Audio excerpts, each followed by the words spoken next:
proeminentes ou salientes. Só que ele tem um debate aqui de fundo que é... Olha a ideia que ele sabe defender, educação militarizada. E você também acha que o... Antes de partirmos para o vídeo, eu gostaria de 1 minuto da atenção de vocês. Essa é a nossa lojinha Vende Shop. Nela vocês encontram alguns produtos personalizados de diversos tamanhos e cores diferentes, como bags, camiseta infantil, canecas, posts, bottoms, ímãs e baby looks. Vale lembrar que todos os produtos da nossa loja são feitos com algodão sustentável, garantindo sustentabilidade com ética para promover melhorias sociais, ambientais e econômicas. Toda compra que vocês fazem gera impacto socioambiental positivo em nossa comunidade. E não menos importante, parte do nosso lucro de cada produto é direcionada a algumas instituições, como por exemplo o Hospital da Baleia, um hospital público localizado em Minas Gerais, conhecido por sua atuação na área da oncologia, tratamento de câncer, e por ser referência estadual em ortopedia e oncologia pediátrica, assim como o Instituto Entre Irmãos, Instituto à Margem, ONG que transforma vidas através de ferramentas que desenvolvem pessoas em situação de vulnerabilidade social, ofertando educação de qualidade, inclusão social pelo esporte e cultura, defesa de direitos e qualidade de vida. Clica no link do primeiro comentário fixado e não se esquece de deixar seu like, curtir e compartilhar. E vamos pro corte. Cotas sociais. E vamos lá, são 3 minutos para as perguntas. E o assunto cota social começa agora com o Fernando Holliday. Vamos lá. Bom, só para contextualizar, vocês perceberam que rico pagar a universidade pública de jeito nenhum, né? Esse tipo de justiça social, não, jamais. Todo mundo tem que estudar gratuitamente, mesmo podendo pagar. Quer dizer, isso é uma falta de sentido, assim, absurda. Bom, mas vamos para as cotas. Mandy, em 2016, o Instituto Federal do Pará lançou um edital que dizia o seguinte: para ser aprovado no sistema de cotas, o sujeito ele precisa ter a cor preta, ele precisa ter um nariz largo ou chato, lábios grossos, dentes alvos, mucosas roxas, prognatismo saliente, testa estreita, cabelos crespos, barba pouco abundante e arcos zigomáticos, que é a maçã do rosto, proeminentes ou salientes. Mandou uma lista com características físicas que uma pessoa negra tem que ter para ser aprovada ali.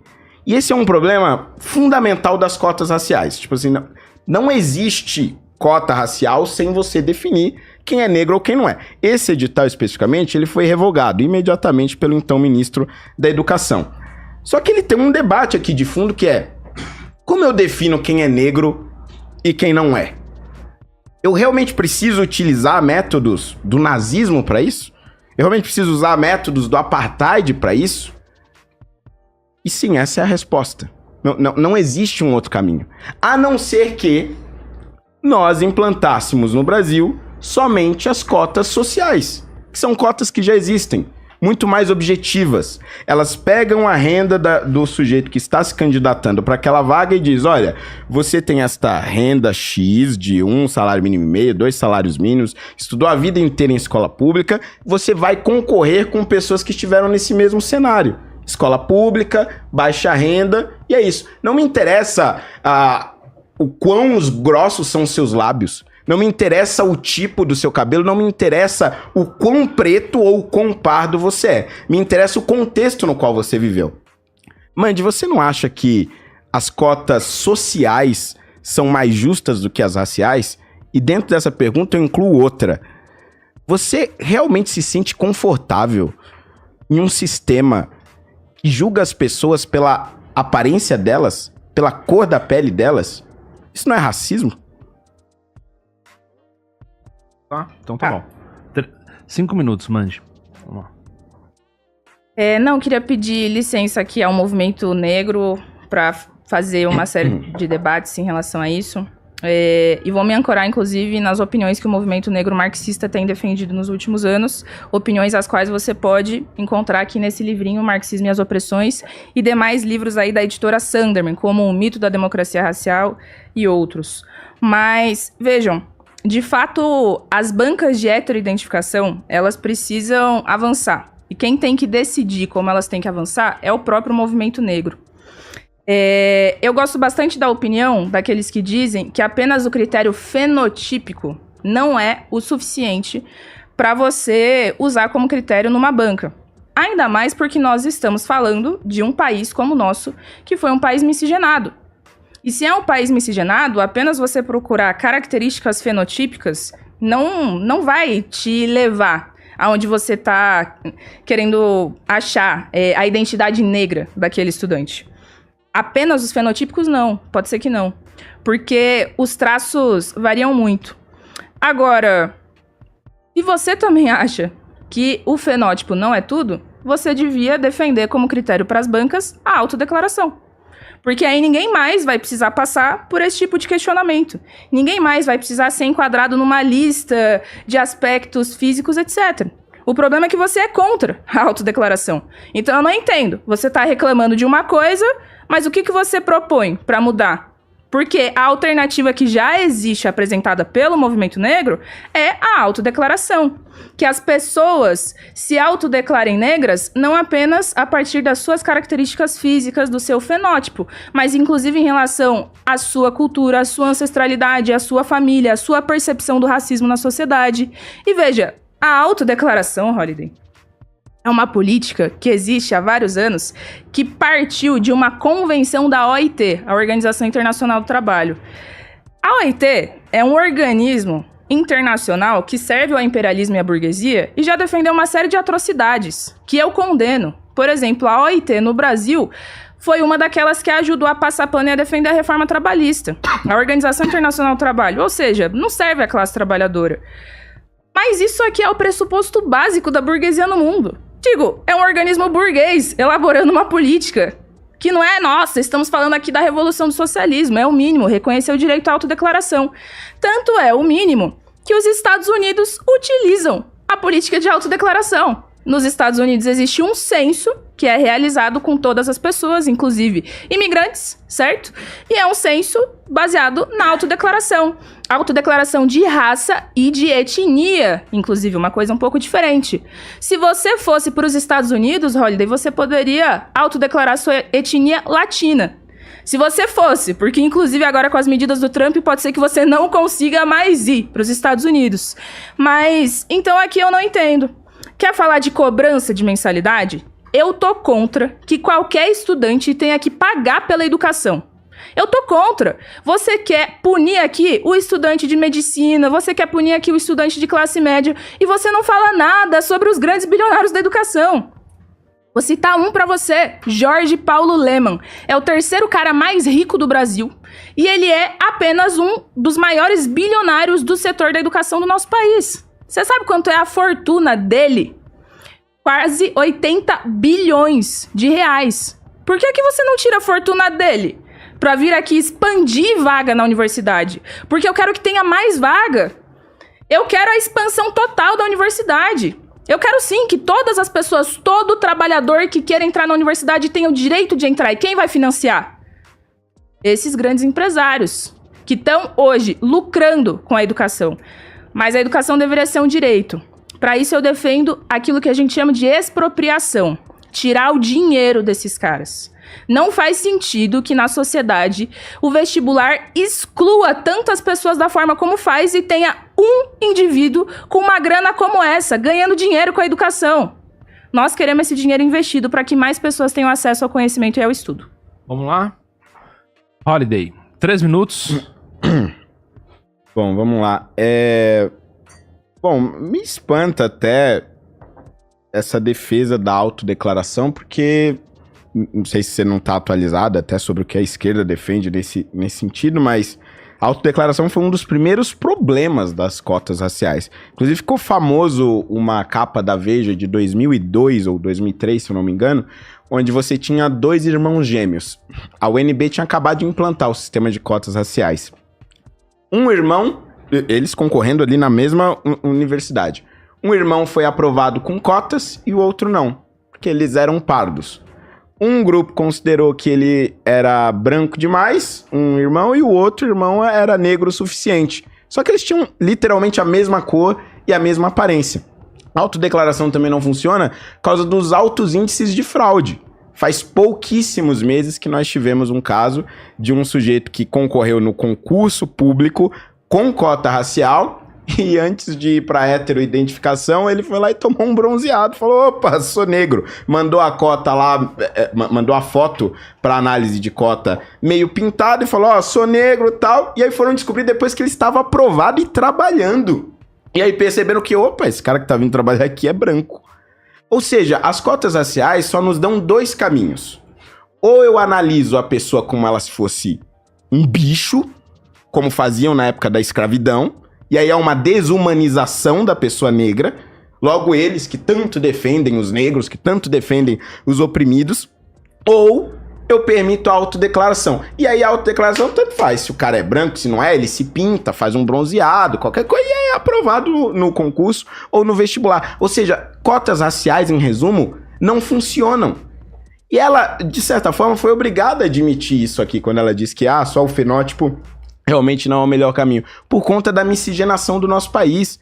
Não é justo continuar julgando essas pessoas pela aparência da cor da pele. Aí, por fim, veio o discurso aí da expropriação de bilionários e tudo mais, e aí você vê incongruência, né? Eu te pergunto, Mandi, como é possível você defender os trabalhadores, defender os mais pobres, e ao mesmo tempo querer espantar todos aqueles que geram emprego no Brasil? Que o que você está falando é exatamente isso. Não, nós temos que expropriar o dinheiro de quem é rico. Quem são as pessoas ricas? Os donos das grandes empresas que geram empregos no Brasil? Os donos das grandes fábricas? Os donos das indústrias? Não, vamos tirar o dinheiro deles. E aí eles saem do país, saem com as suas empresas e todo mundo fica desempregado e nós vamos na miséria. Vamos todo mundo pra miséria, como aliás já aconteceu na União Soviética. Então vamos lá. Mais 3 minutos pra Mandi. Tá bem. Não, tem um tema aqui das cotas que o Holliday simplesmente não pode falar, né? Um fato que ele deve tentar esconder até o último limite. Que é que na ditadura militar existiam cotas no nosso país.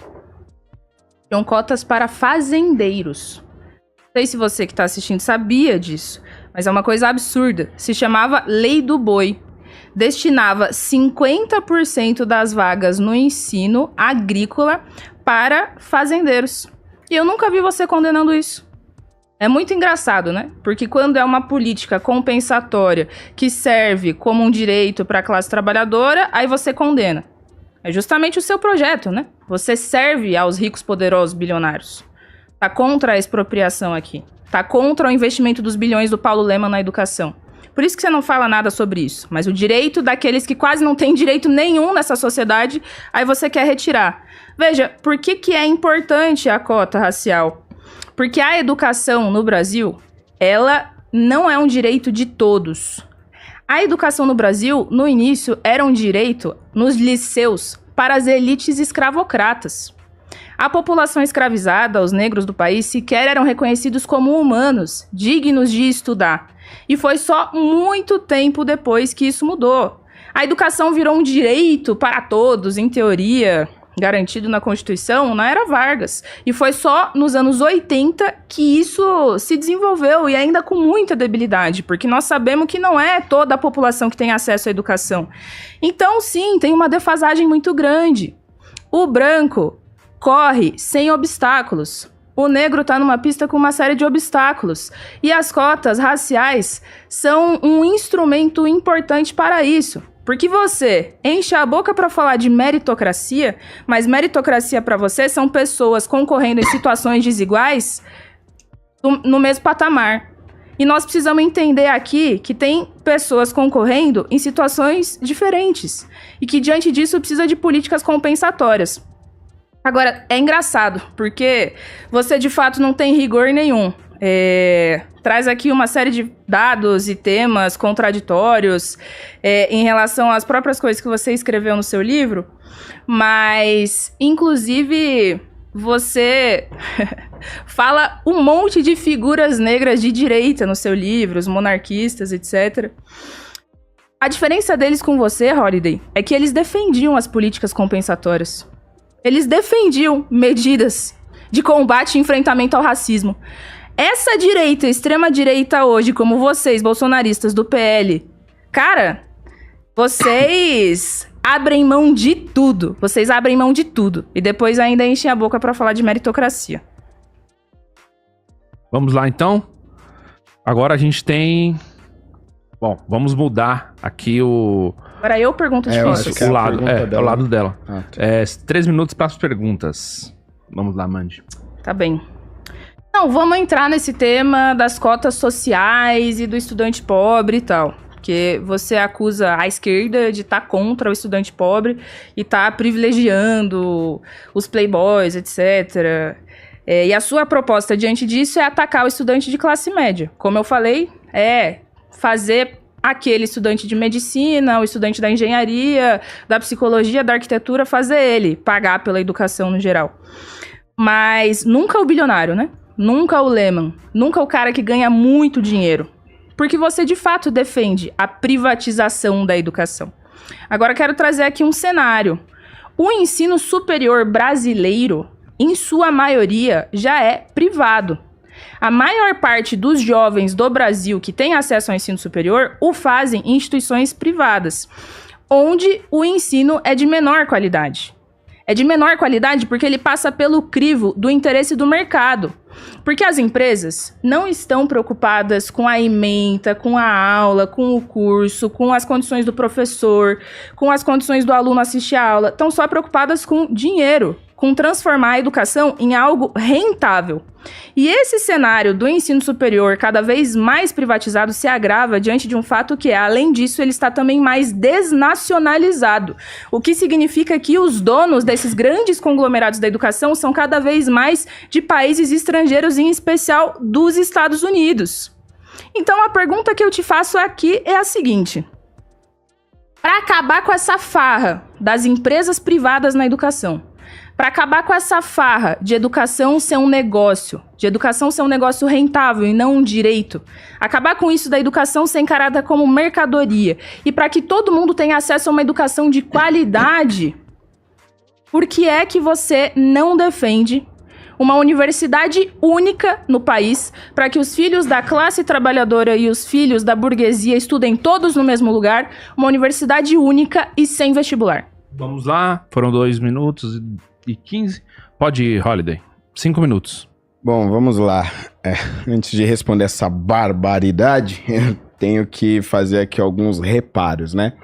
Primeiro, o conceito de meritocracia. Tem um autor que eu gosto muito chamado John Rawls, escreveu um livro chamado Uma Teoria de Justiça. É isso? Uma Teoria de Justiça. E ele eu acho que é o autor que melhor discute essa questão da meritocracia. E ele diz o seguinte: é preciso buscar uma equivalência na competição. Porque é natural que pessoas nasçam com mais vantagens e outras com menos. E é preciso, de alguma forma, tentar equalizar essa disputa no ponto de partida. Ou seja, aqui na nossa discussão, esse ponto de partida é a educação. E a realidade é, aquele que nasce na classe média ou na classe alta tem as melhores educações possíveis oferecidas, não somente na escola, mas de outras formas, com acesso a teatro, a cinema, e a própria família já tendo um ensino superior. Essa realidade completamente diferente vai fazer com que ele se saia melhor nesta corrida da vida, digamos assim. Enquanto que aquele que está na periferia não tem essas mesmas condições. É preciso, de alguma forma, fazer com que essas pessoas que estão na periferia, que estão excluídas, cheguem o mais próximo possível das pessoas que nasceram com melhores condições. Todas as formas possíveis, a esquerda é contra. Por exemplo, vamos fazer um voucher da educação. Vamos permitir com que famílias pobres tenham um voucher e possam colocar os seus filhos em universidades privadas. O Estado pagando por isso, ao invés de administrar diretamente a escola. Não, isso é a privatização. Ué, Mas isso não vai colocar o filho do pobre na escola do rico? Não, é a privatização. Tá, então vamos fazer o seguinte... Vamos colocar escolas cívico-militares, vamos colocar os militares para dar aula, porque eles vivem naquela realidade, seguiram um caminho honesto, podem ser exemplos para aquelas crianças. Ah, não, isso daí não, isso aí é a volta da ditadura, é a militarização da favela, é impossível. Ou seja, eles querem realmente manter todo mundo pobre, quer que todo mundo continue naquela situação e não saia dali. Isto é lutar contra a meritocracia de verdade, não esse fantasma meritocrático do qual eles ficam falando. Ela ainda falou da questão da escravidão, dos negros monarquistas defenderem compensações, e de fato, naquela época a compensação deveria ter acontecido sim, porque os negros tinham acabado de sair da escravidão e precisavam de algum tipo de qualificação para se adaptarem à realidade capitalista. Isso não veio naquela época. E aí, com o tempo, vieram os imigrantes, europeus principalmente, a miscigenação se aprofundou mais no Brasil, e aí já não faz mais sentido, porque não é possível você dizer que um negro é um descendente direto de um escravo sem ter tido nenhuma miscigenação no caminho. E o inverso também. Os brancos não são diretamente os descendentes dos donos de engenho, houve uma mistura intensa ali. Então, você tentar essa compensação pela cor da pele não faz mais sentido nenhum. Bom, nesse sentido, a questão da universidade única é um absurdo por si só, até porque quando nós temos um mercado e nós temos universidades, empresas competindo entre si, elas vão competir não somente para ter o máximo de clientes possível, elas vão competir para ter a melhor imagem. A universidade privada que tiver a imagem de mais qualidade vai poder cobrar mais e vai lucrar mais, se ela der de fato essa qualidade. Essa competição é saudável para quem está buscando. E existem caminhos para que os pobres também acessem esses serviços. Caminhos, inclusive, que foram criados em governos do PT, como o ProUni, o FIES, que são programas que eu acho que são muito bons mais nesse sentido. Que você? Ou seja, o mercado realmente funciona também na educação. Tá bom, vamos lá? Pode ir, Mandy. Não, gente, acho que é importante explicar uma coisa aqui, porque quando o Holliday fala de cobrar mensalidade e tal, embora ele se ancore num discurso classista, isso vai significar o fim da educação pública, tá? Que fique dito.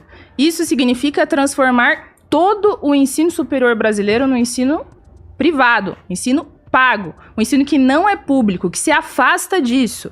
Eu, ao contrário, defendo que seja público cada vez mais. O que significa uma universidade única?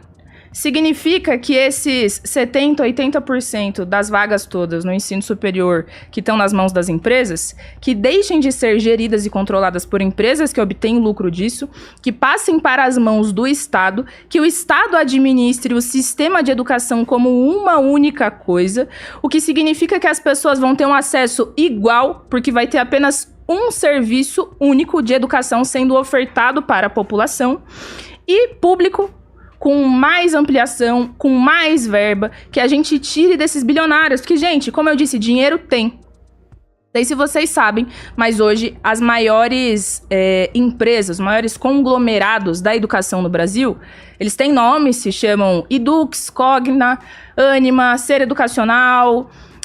Vocês já devem ter ouvido falar, certamente, deles todos. E eles, só no primeiro semestre de 2025, lucraram mais de R$1 bilhão. Eu pergunto a vocês, se em 6 meses os conglomerados estão ganhando 1 bilhão, isso é lucro, tá, gente? Isso não é, pagando as contas, pagando salário, etc. É só de lucro, é dinheiro limpo. Por que esse dinheiro não pode ser investido em expandir as vagas das universidades? Por que esse dinheiro não pode ser controlado especificamente pelo Estado, que vai ofertar esse serviço único para que todo mundo tenha acesso? Porque dinheiro tem, só que tá no bolso dos bilionários. Então, o Holliday aqui, ele sabe defender educação militarizada porque ele defende o militar. Sabe defender educação privatizada porque ele defende as empresas. Mas ele não sabe defender uma educação única, pública, com o fim do vestibular nas universidades. Porque ele não tá do lado da classe trabalhadora. Então, abre o olho, gente. Abre o olho, porque essa proposta deles parece, né, nossa, muito linda, como eles estão preocupados com a classe trabalhadora. Mas, no fundo, vai piorar aquilo que já não tá 100%, mas tudo em nome do benefício dos ricaços e dos poderosos, que são aqueles que já mandam na educação e mandam no país. Bom, vamos lá, Holiday. Bom, Prontinho. Primeiro ponto aqui, acho importante esclarecer, educação pública não necessariamente significa educação administrada pelo Estado. E acho que isso é fundamental. Primeiro, a competição entre as escolas e entre as universidades particulares gera um benefício na qualidade da educação. Isso é inequívoco. Se a gente considerar somente as universidades particulares no Brasil, quais são aquelas que têm mais concorrência no vestibular? PUC, Mackenzie. Se a gente entrar especificamente para a área da medicina, a gente percebe agora a faculdade do Einstein, que foi formada há pouquíssimo tempo e tem uma concorrência gigantesca para que as pessoas entrem lá, e elas estão concorrendo e disputando uma vaga para a qual vão pagar. E veja, por quê? Porque existe uma qualidade de ensino ali. Elas competem para ter a melhor qualidade, para ter a melhor imagem, e é óbvio que isso gradativamente vai melhorando a qualidade de ensino. Tanto é que entre as melhores universidades do mundo estão justamente as universidades privadas dos Estados Unidos, como Harvard e Princeton. Isso não significa que elas não tenham ajuda do governo, não significa que elas não tenham ajuda do Estado, não significa que os mais pobres não consigam bolsas nessas universidades. Pelo contrário, eles conseguem, eles têm acesso, e acho que são formas de você incluir as pessoas em um ensino de qualidade, sem fazer com que elas sejam julgadas pela cor da pele, por exemplo, ou sem fazer com que elas sejam submetidas a uma grande e única universidade pública que obviamente não vai funcionar. E não vai funcionar por uma razão muito simples. Quanto maior é o poder do Estado, pior a situação vai ficando. Maiores são os ralos de corrupção. Porque as pessoas que administram coisas públicas não estão lidando com o seu próprio dinheiro. Não é à toa que as universidades públicas constantemente sofrem com greves de professores. Não é à toa que constantemente você tem acusações de corrupção, de desvio de verba, porque esse dinheiro não é meu mesmo, desvia para cá, desvia para lá. E isso vai acontecendo em todo o setor público.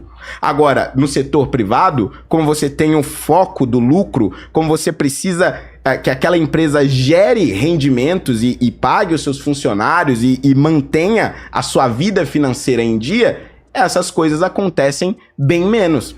Então, evidentemente que eu não defendo esses absurdos que ela defende aqui, e isso é tão óbvio que fica até esquisito ter que refutar essas coisas.